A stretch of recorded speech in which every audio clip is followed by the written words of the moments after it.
Okay, so praise the Lord. At ngayon po, magbibigay pansin po tayo sa storya po ni Joseph. You know, one of the classic stories in the Bible is the story of Joseph. Ito actually po ay isang napakagandang kwento sa napakarami.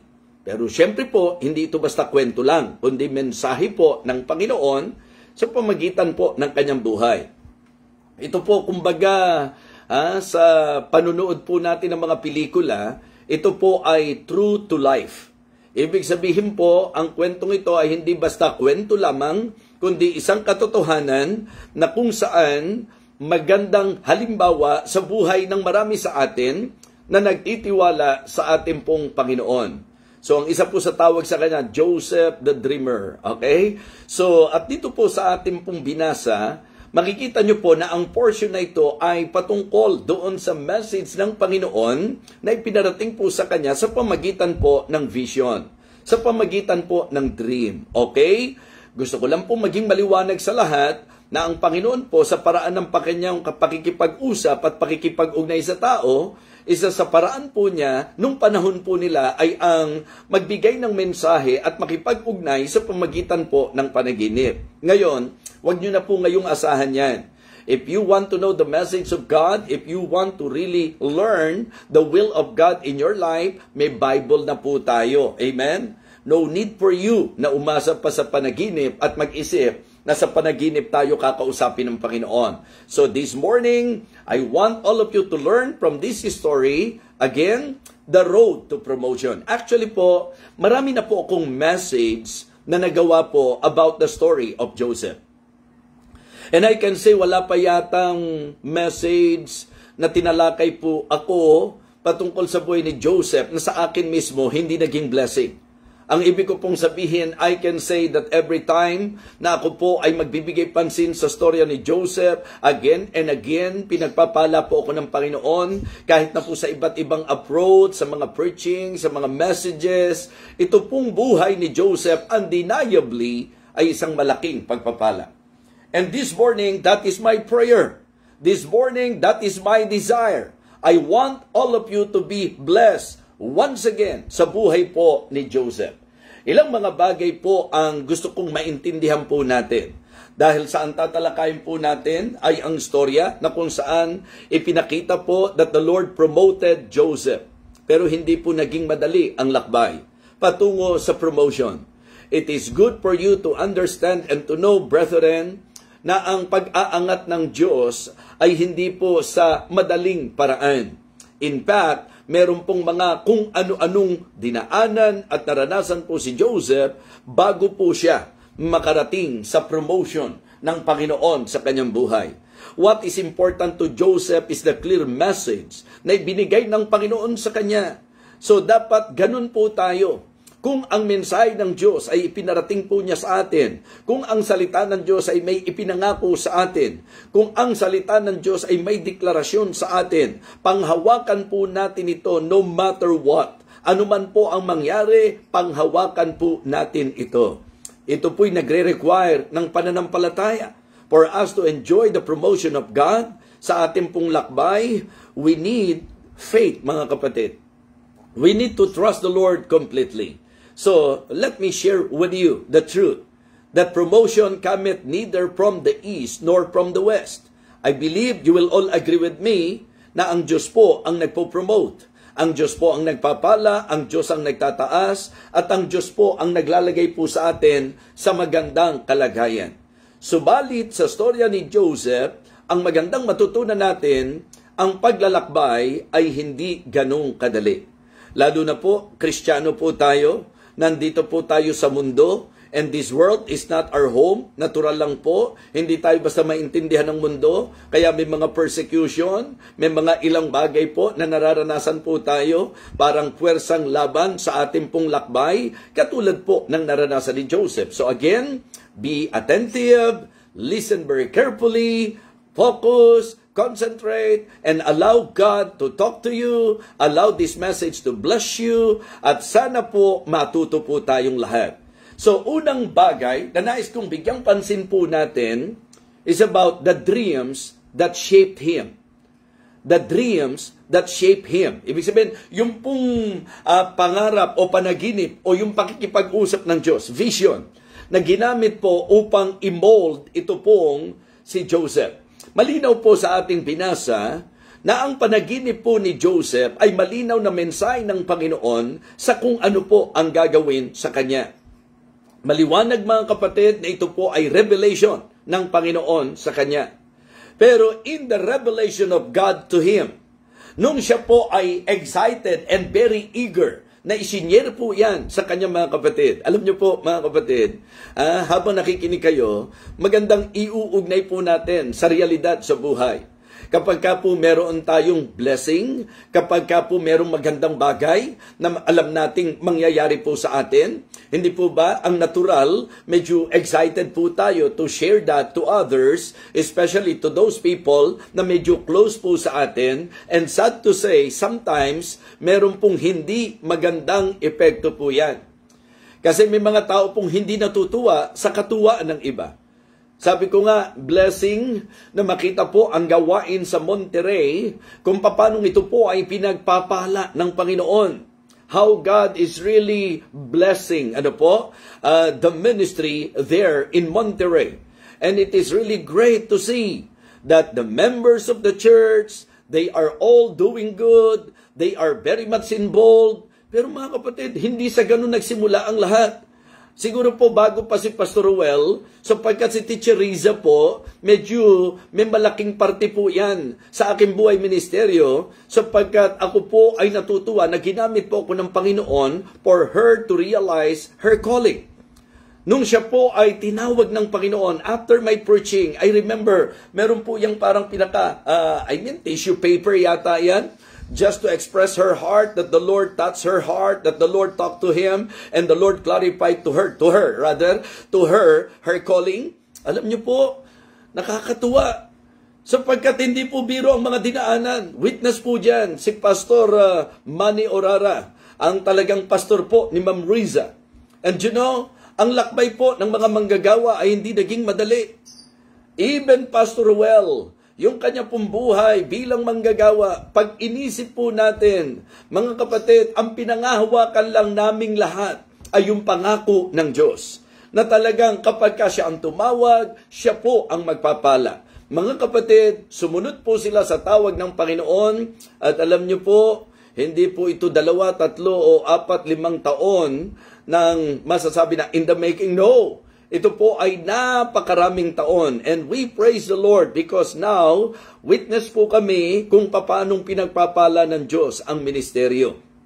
Mga kapatid, yung pong inireveal ni Joseph sa kanyang mga kapatid ang tungkol sa kanyang panaginip. Alam niyo po, reaksyon ang natanggap po niya. Galit ng kanyang mga kapatid, nainis po sa kanya. Yung iba po, medyo siguro napreskuhan po sa kanya. The same things na na-experience po natin. While we are experiencing the goodness of God in our lives, medyo kapag tayo po yung nagsishare ng kadakilaan ng Panginoon, imbis na makirejoice ang marami, meron pong mga nagre-react negatively. And we can see in the story of Joseph that his brethren, hindi po sila happy sa revelation na ginawa po nitong si Joseph. And because of that, nag-react po sila. Pero again, sa molding ng Panginoon, sa shaping na ginawa ng Panginoon kay Joseph, ito pong mga kapatid niya, bahagi po ng molding ng Panginoon. Minsan po, ayaw natin ng mga unfavorable na bagay sa ating buhay. Pero without us knowing, parte ng molding ng Panginoon yan. Yung pinapayagan ng Diyos na persecution, yung pinapayagan ng Diyos na sufferings, yung pinapayagan ng Diyos na ma-accusations, or kung ano-anong negatibong isip ng tao o trato ng tao sa atin, without us knowing, that is actually part of God shaping or molding sa buhay po natin bilang Kristiyano. And we cannot deny that in the story of Joseph, na ito pong mga kapatid niya, na kung saan sa pagiging negatibo, hindi mga biro ang kanila pong ginawa, mga kapatid. At yan po'y mabibigyan natin ng pansin. Pero tingnan nyo po, sa shaping ng Panginoon as He continue on, habang siya po ay nagpapatuloy, and doon po yung realization. Mga kapatid, the revelation Joseph shared his dreams, the message of God to him. And then the reaction, yung kanyang mga kapatid reacted negatively. And then realization, because in the story, makikita natin, molding talaga, shaping po talaga. So it is good to again understand first of all, in this message, that in our lives, what is important, the most important thing is the clear message of the Lord. Kaya nga ang Biblia po, huwag niyong babaliwalain. Ang pagbabasa po ng Biblia, ang pagbabasa po ng Biblia ay magiging malaking tulong for you to understand the message of God. For you to know the will of God in your life. And you know what? As I understand, in the Bible, napaka-linaw na diniklara na ang gusto ng Panginoon sa kanyang bayan, ang gusto ng Diyos sa kanyang tao, kapayapaan, kapanatagan, at mabuting wakas. Tama po ba? Jeremiah 29:11, For I know the thoughts that I think toward you, saith the Lord, thoughts of peace and not of evil, to give you an expected end. Jeremiah 29:11 po yan. Sa New Testament version po, mga kapatid, Romans chapter 8, verse number 28, And we know that all things work together for good to them that love God, to them who are the called according to His purpose. At ito po ay napakatotoo po sa istorya po ni Joseph. Yung pong sinabi ng Panginoon sa bayan niya, For I know the thoughts that I think toward you, yung thoughts po doon, plans. For I know the plans I have for you. That is basically the idea. For I know the thoughts that I think toward you, saith the Lord. Thoughts of peace and not of evil, to give you an expected end. At doon nga po sa New Testament, and we know that all things work together for good to them that love God, to them who are the called according to His purpose. You know, in the story of Joseph, lumabas po pareho yan. Sa later part ng buhay ni Joseph, ang sabi niya sa mga kapatid niya, sapagkat medyo nag-aalala yung mga kapatid niya, ang sabi niya sa mga kapatid niya, You thought evil against me, but God meant it unto good. You see? Pagka kayo po ay mulat o aware sa salita ng Diyos, kapag kayo aware sa kalooban ng Panginoon, tutulong yan para maging confidente po tayo. Para anuman po ang maranasan natin along the way, makita natin that is actually part of God's plan. That is part of God's molding, shaping. So kaya yun ang unang puntos natin, the dreams that shaped Him. Ibig sabihin, yung pangarap na nagmold sa Kanya. Yung salita ng Diyos, hindi po inilingid sa atin yan. Opo, mga kapatid, pagpapalain po tayo. Yan po ang malinaw na turo sa Biblia. Pero along the way, sinabi rin po sa atin, In the world, you shall have tribulation. Sinabi po ng Biblia na talagang tayo po sa mundong ito ay maraming kapighatian. May experience po natin ang mga sitwasyon na pag inaral nyo po, gagamitin ng Panginoon yan. Kasi excited na nga po ako kasi alam nyo naman yung story po ni Joseph na isa lang po sa naging pamamaraan para makarating si Joseph doon sa promotion, yung naging connivance ng kanyang mga kapatid. Kaya nga, dito po mga mananampalataya, mga kaalmusal, maganda pong laging pag-iisipan nyo po ito. Na kung minararanasan kayo, ituring nyo po na yan ay shaping na ginagawa ng Panginoon, molding ng Panginoon sa bawat isa po sa atin. And allow God to operate sa buhay po natin. All things will surely will work together for good. Mga kapatid, gagawa po yan sa ikabubuti natin, sa ikakaayos natin. Okay? So kaya dito po, bibigyan pansin natin ang pangalawang puntos natin. Number 1, the dreams that shaped him. So number 2, the difficulties that strengthened him. Yung mga naranasan niyang hirap, mga kapatid. Sabi ko nga, the reason why I can say I am enjoying my life sa kung saan po ako dinala at dinadala ng Panginoon. Kasi po, even may contemporaries, yung mga co-workers ko po, alam po nila na hindi biro ang naging biyahe po patungo sa kung nasaan po ang inyong lingkod ngayon. I'm not saying na ito na po yung peak ng aking buhay. No. Ang ibig ko pong sabihin, gusto kong maging totoo sa inyo na sobrang na-enjoy ko ang pinaglagyan ng Panginoon po sa akin. Okay? Along the way, sa akin pong journey, Hindi po smooth sailing ang lahat. Meron din pong mga paglihis, meron pagkadapa, meron pong mga masasabi nating atake ng kaaway, meron pong mga persecution, meron pong mga unpleasant and unfavorable situations along the way. But again, because I am very much assured ng promise ng Panginoon, sige po, tuloy-tuloy lang po. Even the training, kahit nga po si Ma'am Melda, alam po niya yan, na talagang ang training po namin hindi magaan. Mabigat po na kung talagang ikaw bilang tao, magrereklamo, susuko ka, aayaw ka, praise God, hindi po sumuko ang inyong lingkod. Mga kapatid, the same thing that we can see in the life of Joseph. In spite of the fact that the message of God is very clear to him, the Lord promised to him and showed that vision na siya po ay pagpapalain, pero sa kanya pong naging journey, hindi po yata umaayon kung ano po yung sinabi ng Panginoon. Kaya nga, importante naman na matutunan natin dito na ang lakbay Kristiyano hindi by sight, by faith. Ang lakbay natin bilang mananampalataya by faith, mga kapatid. Kaya pwede nga ba nakikinig kayo, alamin nyo yung storya ninyo. Bago kayo nakarating sa kung ano yung kinalalagyan nyo. Kamusta po yung mga difficulties? Kamusta po yung ating pong naging biyahe?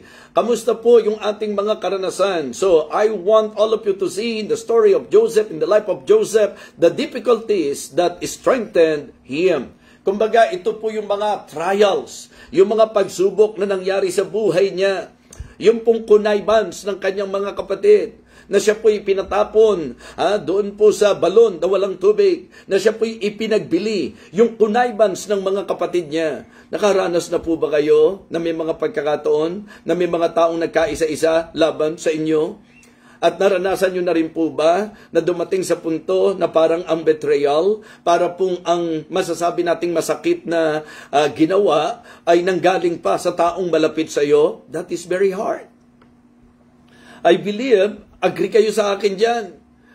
Ang malaki ang epekto kapag yung mga taong inaasahan mo, natatayong kasama mo, nayayakap sa iyo, yun yung mga taong gagawa ng hindi maganda sa iyo.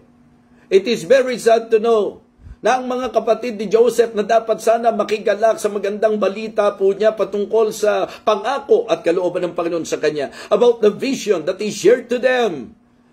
Dapat maging masaya po sila, pero ano po ang nangyari, mga minamahal? Ang nangyari po, ang mga kapatid niya ay nagkaisa laban sa kanya. So makikita natin the connivance, okay? The connivance against Joseph. Ibig sabihin, yung mga kapatid niya na nagkaisa laban sa kanya. Okay? The crime. Diba? Na kung saan inaccuse po siya. At ito po yung attempted rape. Doon po kay Mrs. Potiphar. Alam din naman natin ang story na kung tutuusin, kahanga-hanga po ang ginawa po nitong si Joseph. Pero ano po ang nangyari? Ang nangyari po, mga kapatid, siya po ay napatawan ng kaso at siya po ay napatawan ng pagkabilanggo. So siya po ay naipakulong. Mga kapatid, mga minamahal, remember my message about the story of Joseph? Diba? Yung story po niya, unjust brother, unreasonable brothers, unjust boss, at ganoon din naman, the unreliable butler, mga kapatid.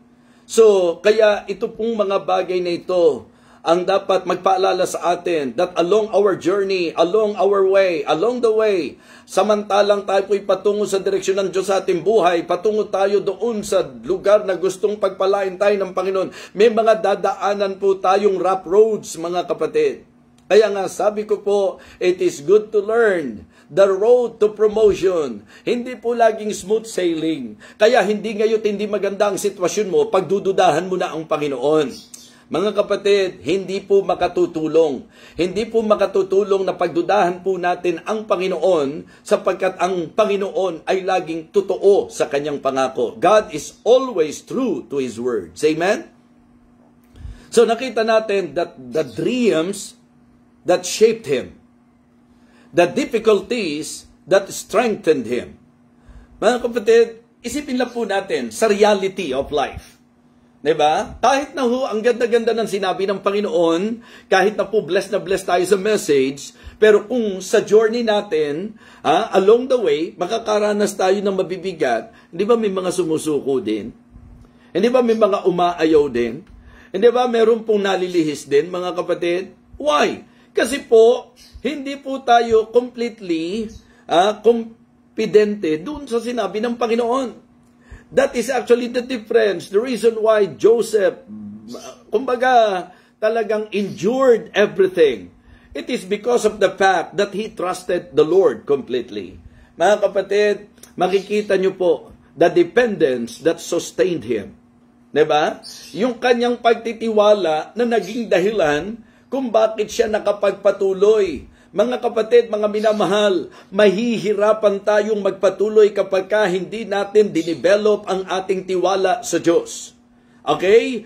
Tayo po'y hindi by sight. Hindi tayo depende sa sitwasyon. Tayo po'y depende sa malinaw na sinabi ng Panginoon. Kung sinabi ng Diyos na pagpapalain ka, huwag kang magbigay ng dahilan sa sarili mo para pagdudaan mo ang sinabi ng Panginoon. Panghawakan mo ito, sumunod ka sa Kanya, huwag kang malikot, huwag kang lilihis, don't swerve mga kapatid, just stay on your lane because that is the direction of God to you, and then later on you will find out, later on you will realize that God is right sa Kanyang pangako sa atin. Ang problema, may gustong gawin ang Panginoon, minomold ka lang, pero pumapalag ka. Diba? I remember the story of the master potter. Meron po akong magandang mensahe doon eh. Yung pong master potter, tapos yung molding process, tapos yung masterpiece. Yun po yung storya doon sa Jeremiah na pinapasok po siya ng Panginoon doon sa potter's house. Nung siya po'y pumasok doon sa potter's house, nakita po niya yung pong potter na gumagawa po ng palayok. Ano po? And then, habang ginagawa po ito, medyo naglamat po ito. And then, ipinakita po ng Panginoon sa kanya na matapos itong maglamat, ang ginawa po nung potter, ginawa niya uli na isang magandang vessel. And then, ang message, ipinarating. Ganyan din ang gusto kong makita nyo, na kung nagawa ng magpapalayok, di ba? Doon po sa palayok, na nung siya'y nalamatan ay muling, di ba, nabuo. Ganon din po ang nais ng Panginoon. Hindi ba kayang gawin ng Panginoon yan sa inyo? Yan po ang pinaka-message. So, the master potter ay ang Diyos. The molding process, yung mga experiences natin. Yung mararanasan po natin. Okay? And then the masterpiece, yung finished product. Yung end result. Yung talagang perfect plan and perfect will of God sa buhay natin. So, may dadaanan po tayo, may difficulties. Pero para ikaw ay masustain, you need to depend on God. Okay, that is the key. Ang susi po ay ang pagtiwalaan natin ng lubos ang atin pong Panginoon. Amen? Kamusta po tayo sa dinadaanan natin? Nasisiraan na ba tayo ng kalooban?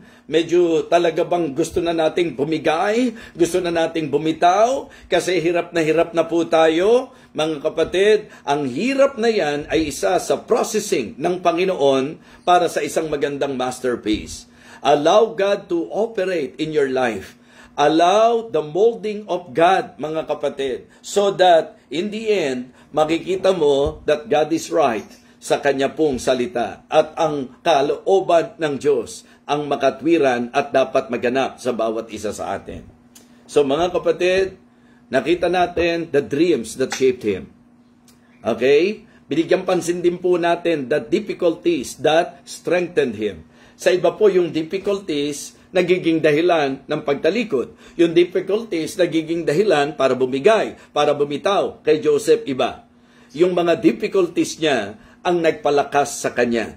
Yung mga difficulties na yon ang nagpatibay ng kalooban niya. Kaya mga kapatid, mga minamahal, napakahalaga na matutunan po natin yung magtiwala tayo. The dependence that sustained him. Ibig sabihin, yung pagtitiwala niya, yung pagsandig niya sa Diyos na naging dahilan kung bakit nakasurvive siya, kung bakit nasustain siya, mga kapatid. So, ang tiwala natin sa Diyos ang napakahalagang bagay na dapat nating laging i-exercise. 'Di ba? So, ano man ang sitwasyon mo, trust the Lord. Pagtiwalaan po natin ang Panginoon sa kanyang operation sa buhay natin. Okay? So, tapos po, magandang makita nyo, the deliverance that surprised him. Ibig sabihin po, meron po kasi akong nabasa, natatandaan ko po, na kahit naman sinabi na ng Panginoon kay Joseph na siya po ay itataas, may mga pagkakataon sa pangyayari, bilang typical na tao, ito ba yun? Bakit ganito nangyayari? Kala ko ba pagpapalain na po? Kala ko ba iaangat ako ng Panginoon? Pero ba't ganito nangyayari? Nag-apply ako ng work, parang hindi ako natanggap. Bakit hindi ako natanggap? Okay? Ginawa ko to, parang hindi naman umokay. Tapos, bakit parang maraming mga kontra doon sa hindi natin alam, yun ang magpapatamis nung gagawin ng Panginoon. Kumbaga mga kapatid, pag-isipan nyo pong mabuti. Hindi po ba kaya gumawa ng himala ang Panginoon doon po sa Egypt para po palayain ang Israelites? Kasi nga po, ang perfect will of God for the Israelites is for them to enjoy the promised land. Tama po ba ako? Makinig kayo mabuti. Napakaganda po nitong truth na ito. Mga kapatid, obviously, kaya po ang Diyos ay makapangyarihang kumilos because the will of God for His people, diba, is to free them. Palayain po sila. Pero ang maliwanag po na itinuturo ng Bible, ang perfect will of God, hindi lang yung makalabas sila sa Egypt. Ang perfect will of God is for them to claim, to conquer, and to cross, and to enjoy the promised land. Okay? Yun po yung maliwanag ng kalooban ng Panginoon. Ngayon, kung ang kalooban ng Diyos ay ang ma-enjoy nila ang promised land, hindi ba pwede nating itanong? At dapat ito po yung mapag-isipan. Ito sana yung naiisip ng Israelites way back then, nung kanila pong storya. Maliwanag po na ginawa ng Diyos ang lahat ng paraan para mapalaya sila. Tapos, mag-iisip sila na ipapahamak sila ng Diyos? Mag-iisip sila na pababayaan sila ng Diyos? Tingnan nyo po kung gaano sorry sa term, mangmang sometimes tayo bilang tao kapag ka mag-iisip. Diba? Kung ano yung mga ginawa ng Diyos, kung tutusin, yun dapat magdala na po sa atin sa kaisipan na talagang ang ganda ng plano ng Panginoon. Kaya lang po, inaalaw ng Diyos na sa journey po natin, may mga daanan tayo kasi gusto pa ng Diyos na mamanifest sa atin ang kanyang kapangyarihan para talaga lubos na ma-enjoy natin yung pagdadalan po niya sa atin. Isipin niyo po, ilan po yung masasabi nating wonders na ginawa ng Panginoon para makalaya sila. Ina-witness po nila yan eh. Nakita po nila yan. Tapos nung naglalakbay sila at natrap sila nung sea, parang nakalimutan na nila kung gaano kagaling, kung gaano ka makapangyarihan ng Panginoon. Diba? Kahit may humarang dyan, ang dapat i-claim nila na ang will ng Panginoon sa atin, promised land. Kaya kahit ano humarang, Diyos ang gagawa ng paraan. Diyos ang bahala sa atin. And that is exactly what Moses told them. The Lord shall fight for you. You shall hold your peace. Ibig sabihin, just wait. Wait and see kung anong gagawin ng Panginoon. Mga kapatid, mga minamahal, sa buhay po ni Joseph, makikita nyo po na ang deliverance, nangyari po yan sa kalagayang naranasan muna niya ang hindi mga bibirong sitwasyon sa kanyang buhay. Ang tamis-tamis ng mararating po natin, kung alam natin na hindi biro ang mga pinagdaanan po natin. The deliverance is so sweet because we understand na hindi biro na tayo po'y mabilanggo, hindi biro na tayo po'y mausig, hindi biro na tayo po'y saktan, hindi biro na tayo po'y alipinin, hindi biro na tayo po'y mahirapan, hindi biro na tayo po ay makaramdam ng mga sakit at sakit. Pero alam nyo po, if you really believe that God is always true to His words, and if you have that faith na ang buhay mo dinisenyo na pagpapalain ng Panginoon, matututo ka na maghintay hanggang sa makita mo yung deliverance ng Panginoon. At doon po, medyo masusurpresa tayo. Diba? And I can say that even Joseph, that is really a surprise to him. Yung idea ko po mga kapatid, yung bang masasabi natin, actually po, pinag-iisipan ko kanina, yung idea po na yung bang nag-stabilize kay Joseph, 'di ba? Kung paano po na yung lahat ng sitwasyon, makikita nyo po na ang naging thinking pa rin ni Joseph, ang nasa kaisipan niya, yung kalooban ng Panginoon. Pero alam nyo, alam nating pagpapalain tayo ng Diyos. Pero hindi natin alam kung sa paanong paraan. Basta ang malinaw kay Joseph, iangat siya ng Panginoon, itataas siya ng Panginoon. And you know what? Lahat ng naranasan niya, pwede na magdala sa kanya sa negative na kaisipan. Pero ano po nangyari mga kapatid? Diba? Yung palang mga bagay na yon, yun pala ang road to promotion. Yun po pala ang magdadala kay Joseph sa promotion, mga kapatid. Kaya nga, dito makikita nyo how the Lord promoted him. Diba? So, he understand the plan of God in his life. And then, makikita nyo yung peace. Diba? The peace of God along the way. In spite of the many unfavorable situation, sad experiences, sufferings, attack of the enemy, and then negative na mga sitwasyon by sight, makikita nyo po na sa kabila po ng lahat, alam niya yung plano ng Diyos, naintindihan niya yung plano ng Diyos, meron siyang kapayapaan ng Panginoon, kaya naman tinanggap niya yung promotion. Alam niyo po yan, di ba? Napakulong po siya. Nung napakulong siya, maliwanag naman po yan, na kung tutusin, nakapagbigay pabor din po siya, maging doon sa butler, and then pinangakuan siya, hindi tinupad ang pangako, pero mga kapatid, sa operation at dealings ng Panginoon, ang Diyos ang gumawa ng sitwasyon na kung saan mahayag at maalala si Joseph, na siya po yung nag-i-interpret ng dreams.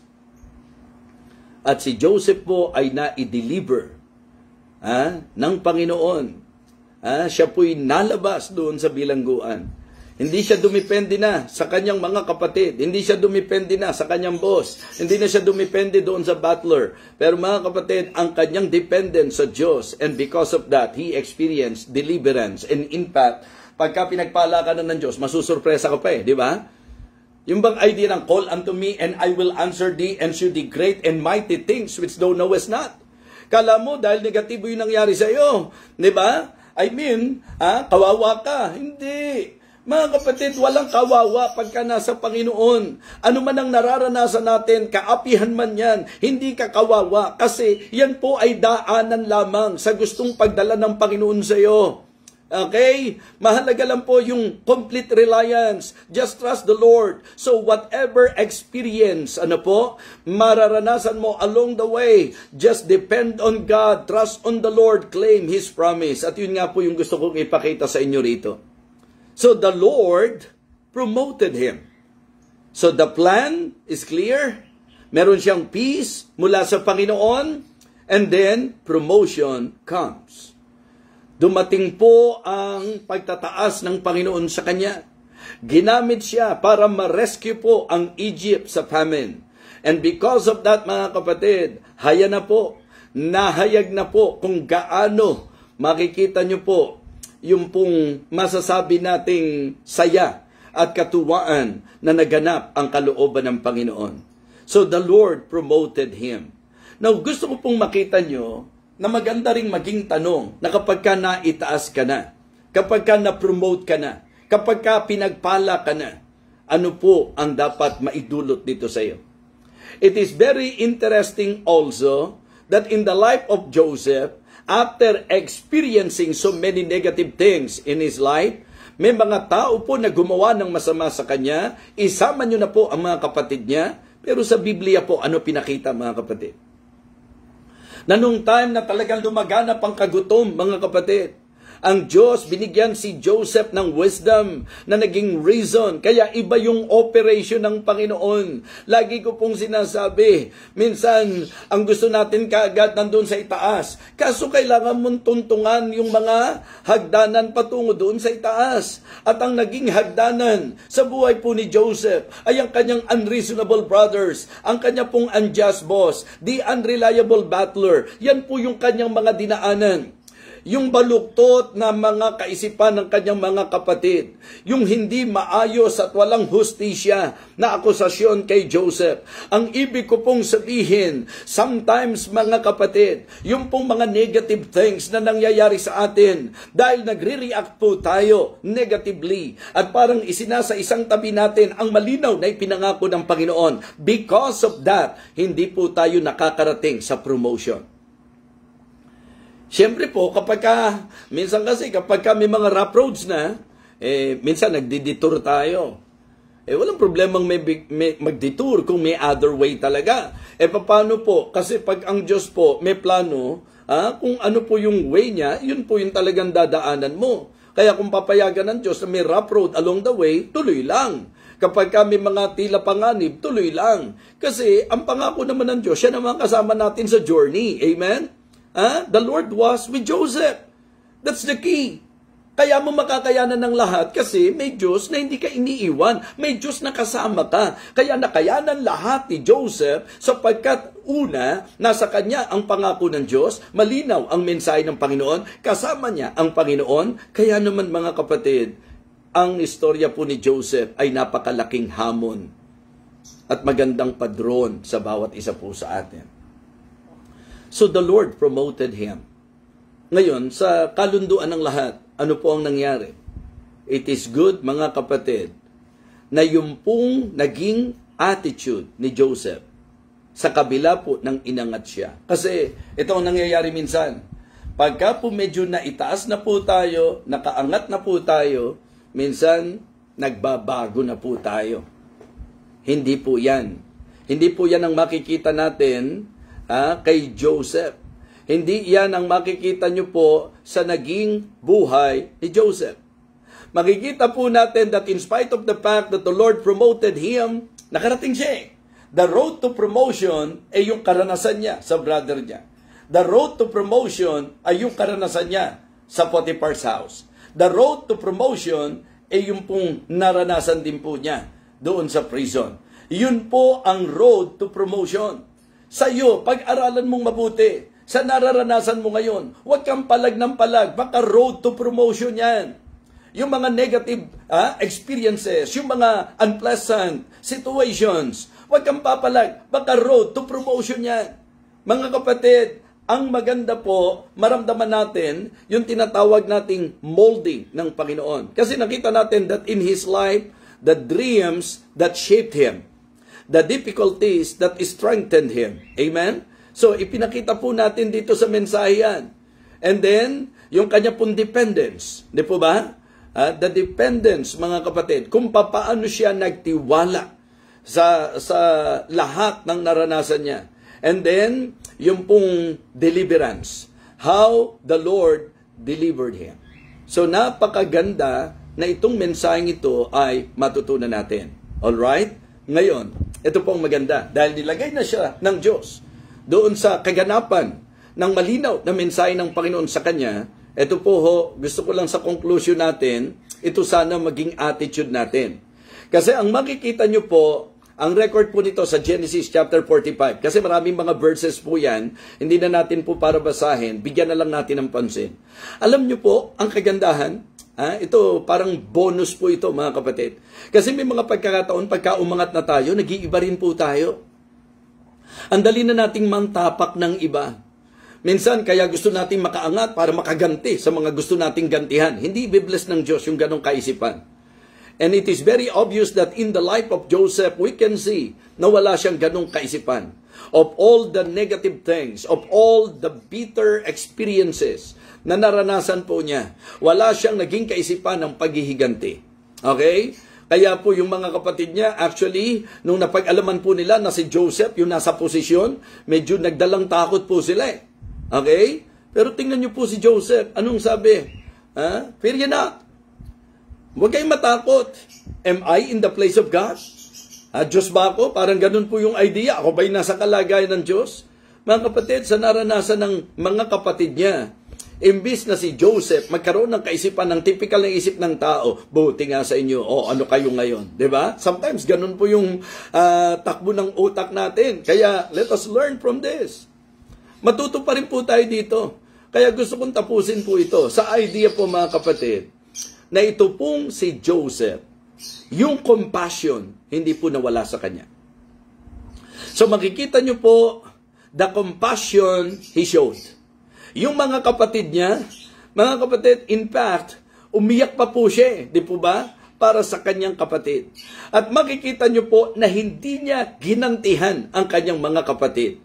So napakaganda po na sa buhay po natin, kung sakaling may marating man tayo, sana po wag nating gamiting dahilan yung narating natin, yung pinagpalang buhay natin para manghamak ng iba, gumanti sa iba, gumawa ng masama sa iba, at tayo po ay manghawakan na kung ano ang posisyon na meron po tayo.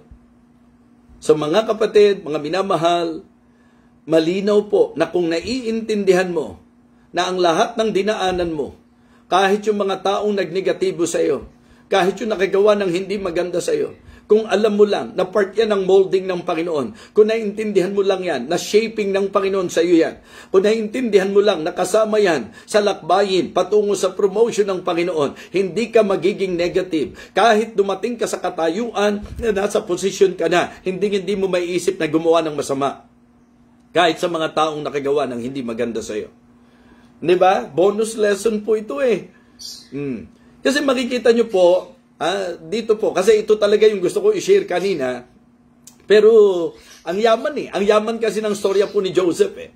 So nakita natin the compassion he showed. Okay? And then, yung claim. The claim of Joseph. Una, the compassion of Joseph. Second, the claim of Joseph. Ano ang claim niya? Ang Diyos ang nagsugo sa akin sa inyo. Diba? It is God that sent me before you. So kaya mga kapatid, laging ganun din po ang magandang claim natin. Hindi tayo, Diyos talaga po mga kapatid. Diyos at laging Diyos. And then, ang naging conclusion po ni Joseph, you thought evil against me, but God meant it unto good. And we know the story. We know the story that the Lord used him mightily, that the Lord used him and gave him wisdom, revelation, na nakatulong po para po ang Egypt ay mas fair. Mga kapatid, mga minamahal, it is good to experience the deliverance of God. Alam nyo, dito po sa deliverance ng Panginoon, sabi ko nga, dito laging pumapasok yung idea nung God's vindication, God's vengeance, and God's victory. Remember that? Kaya hindi talaga tayo dapat nag-iisip na kapag kami nakagawa ng hindi maganda sa akin, paglaki ko, paano kung hindi ka na lumaki? At pagka ganun ang kaisipan natin, paano naman loloobin ng Diyos na lumaki ka kung ganun ang tinatakbo ng isip mo?